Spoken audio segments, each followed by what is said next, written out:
ሮዛ አሁን ላይ ሉሊትን ለማሳገትና ወይም እስከ ፍጻሜው ለማስወገድ አስባለች። ይህንንም ደግሞ አሁን ላይ ያፈቀረችውና የልጅ አባት ነው የምትለው ዳግም ይባላል ለሱ። ስለዚህ ይውልህ ዴብን ምንም ማድረግ ባትችል ባንቴሮንም ማስወገድ ባትችል እንኳን እቺ ልጅ እንድታስወግድልኝ እፈልጋለሁ። እቺ ልጅ ካስወገድክልኝ ከዛ ሁሉም ነገር ያልቃል። ምክንያቱም የእሷን ቤተሰቦች አምጥቶ ዴብ የእናቴን ከቤት አስወጥቶ የእሷን ቤተሰቦች እዛ ቤት ሊያስቀምጥ ነው። ስለዚህ እሷ ከተወገደችው ማለት ደግሞ የእሷ ቤተሰቦች አይመጡም ማለት ነው። ስለዚህ ይሄንን ካደረግ ይውልህ እመነኝ፣ አንተ የኔ ነህ፣ እኔ ያንተ ነኝ ትለዋለች። እናም ደግሞ ሰርፕራይዝ አለክ በስከ መጨረሻም ሁሉም ነገር ካጠናቀቅክ በኋላ ማለት ነው ስላለችው እሺልና ሉላም ከቤት ስትወጣ ጥሩ ስሜት ባይኖራትም ሂዋን በር ላይ ቁጭ ብላ ስለነበር ቆይ ምንድነው የሆነ በሀሳብ ይደሻል እያለች እያማከረቻት ነበር። ዛሬ ግን ትምህርት ቤት መሄድ አልፈለኩኝም፣ ያው ከሰዓት ግቡ ስለተባለ ነው እንጂ ጥሩ ስሜት ላይ አይደለሁም፣ ራሴን አሞኛል እያለቻት ነበረ። ግን ሂዋን ደግሞ ሀሳቧን ምክንያቱም ቁጭ ብላ ስለ ዴብ እያሰበች ስለነበር ያንን ሀሳቧ እንዳታጨናግፍባት ካጠገቧ ዞር እንድትልላ ስለፈለገች ብቻ ኧረ በይ ሂጂ አሁን ትምህርት ቤትሽን በይ ሂጂ ትላታለች። እሺ ትልና ሉሊትም ወደ ትምህርት ቤቷ ትሄዳለች። ወደ ትምህርት ቤት ስትሄድ መንገድ ላይ መሄድ ያቅታታል። ራሷን ያማትና በአጋጣሚ ቁጭ ትላለች። ባለችበት ራሷን አታውቅም፣ ራሷን ስታ ነበር። እናም ዳግም የሮዚ ፍቅረኛ የሆነው እያያት ነበር በቅርብ ርቀት። እናም ራሷን ስታ ስትወድቅ ሲያት እየሮጠ እየሄድና ከወደቀችበት አንስቶ ወደ ጤና ጣቢያ ወስዷታል። ከዛም ከወሰዳት በኋላ መድኃኒት ምናምን አስከፍሎ መድኃኒቷን ከሰጣት በኋላ እሷም በሙሉ ጤንነቷ ስትነቃ ይዟት ይመጣል። እጅግ በጣም ደንግጣ ነበር። ግን ደግሞ ያደረገላትን እንክብካቤ ስታየው አመስግናው በጣም አመሰግናለሁ እና አካውንትን ልትሰጠኝ ትችላለህ፣ ያወጣኸውን ገንዘብ መመለስ አለብኝ ስትለው በፍጹም አይሆንም፣ ግን ደግሞ ስልክሽን ስጭኝ ወይ ስልኬን ተቀበይኝ ይላታል። እሽትልና ሉሊትም የዳግምን ስልክ ትቀበለዋለች። ተቀበለውና እሺ አካውንትህን አሁን በዚህ ቴክስት አድርግልኝ ሀይ ብያለሁ ስትለው አያስፈልግም ችግር የለውም ሌላ ጊዜ ይችኮ ምንም ማለት አይደለችም ይላታል። ሉሊትም በጣም ደስ ብሏት አመስግነው በቃ እሺ አሁን ሊሂድ ቻው ስትለው እንዲያቅፈሽ አስሚኝም እንዴ ሲላት ሉሊትም እንደ ወንድም ስላየችው ታቅፈውና እሺ አመሰግናለሁ በቃ ቻው መሄድ አለብኝ ትልና ጥላው ትሄዳለች።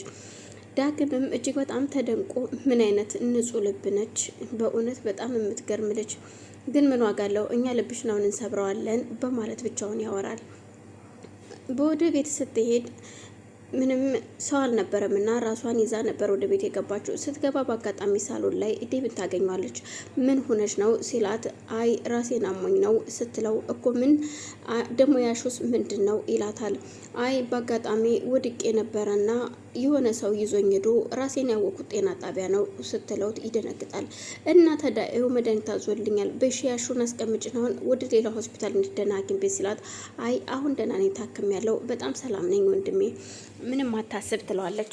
እሱም እሺ ብሩን ትራንስፈር እሺ ብሩን ከየት አመጣሽ ሲላት ያው ሰው ነው እያሳከመኝ ብሩንም የከፈለልኝ እሱ ነው ትለዋለች። በሺ ስልኩንስ ይዘሽዋለሁ ሲላት አዎ ስልኩን ተቀብያለሁ እንግዲያው ስጭኝና ስልኩን እኔ እንትን ልበለው ላናግረው እና ላመስግነው ልጁን ይላታል። እሷም እሽትልና ስልኩን ትሰጠዋለች። በዛን ሰዓት ዴብ ስልኩን በተቀበለና ሊደውልለት ባሰበ ሰዓት ይኸው ዳግም የሚባለው ሰው እናም ሮዛ ከሱ ጋር ተደውላ ሂዳ ነበርና ታገኘዋለች። ቁመው እነሱም እያወሩ ነበረ። የሚገርምሽ ነገር ዛሬ እኮ የሆነች ልጅ አግኝቼ እሷን ወደ ጤና ጣቢያ ወስጄ አሳክምኳት። ምናልባት ይመስለኛል ስለ ሉሊት ይመስለኛል የምታወራው ስልክ።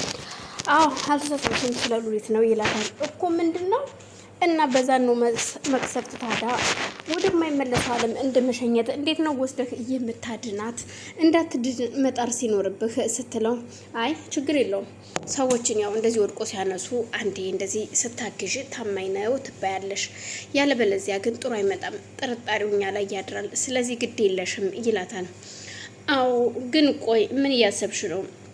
ምክንያቱም ሉሊትን እንድታስወግዳት እፈልጋለሁ። ቆይ ግን ምን አድርጋሽ ነው ሲላት፣ ምክንያቱም ከዴቭ ልብ ላይ መፋቅ እፈልጋለሁ እሷን፣ ለዛ ነው እንድትወገድ የፈለግኩት። ስለዚህ ሉሊት መወገድ አለባት ስትለው፣ ሮዛ ግን በጣም ጨካኝና ግፈኛ የሆንሽ ሴት ነሽ በማለት ብቻውን ያወራል። ለምን ብቻህን ታወራለህ? እኔን አታወራኝም እንዴ ስትለው፣ አይ ከአንቺ ጋር እኮ ነው የማወራው አለሁኝ፣ ችግር የለውም አታስቢ፣ እሷን በቅርቡ እናስወግዳታለን፣ ሀሳብ አይግባሽ፣ በቃ እሺ የኔ ውድ ሲል ስልኩ በአጋጣሚ ይጠራል። በዛን ሰዓት ስልኩ ሲጠራ ስልኩን ከኪሱ ሲያወጣ ምን ነው አታወራኝም እንዴ ስትለው፣ እንዴ እያወራሁሽ አይደል? አወራሻለሁ። ምን ነው ልሂድ እንዴ ደበርኩህ? አረ ለምን ትሄጃለሽ ሲላት ስልኩን ለማንሳትም ግራ ተጋብቷል። እናም እሺ በቃ ሽቻው እና ልሳምህና እኔ ልሂድ ትልና ሮዛም ስትስመውና እሷም ትሄዳለች። ዴብ ሲደውል ስልኩን ያነሳለታል። ሰላም ወንድሜ ዴብ እባላለሁ እንተዋወቅ ሲለው፣ እሺ የኔ ወንድም አመሰግናለሁ ይህንና ስልክህን የሉሊት ታላቅ ወንድም ነኝ ከሷን የተቀበልኩትና ላመሰግን ነበር የደወልኩት።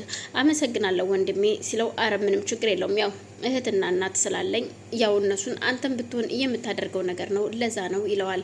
አመሰግናለሁ ይልና ዴብን በጣም ደስ ብሎ ስለነበር፣ እሺ አሁን አካውንትህን ልትሰጠኝ ትችላለህ? ብሩን ትራንስፌር ማድረግ አለብኝ እና ደግሞ ስምህን ማን አልከኝ ሲለው፣ ወይኔ ስሜን ማን ነበር ያልኩት ሲል ስሙን እየተናገረው የውሸት ስም እንደሆነ ስላወቀ ግራ ይገባዋል። ካሰበም በኋላ ስሜ ያው እነግርሃለሁ ምን ችግር አለ? ምን ነው ዝም አልክ? ዘገየህ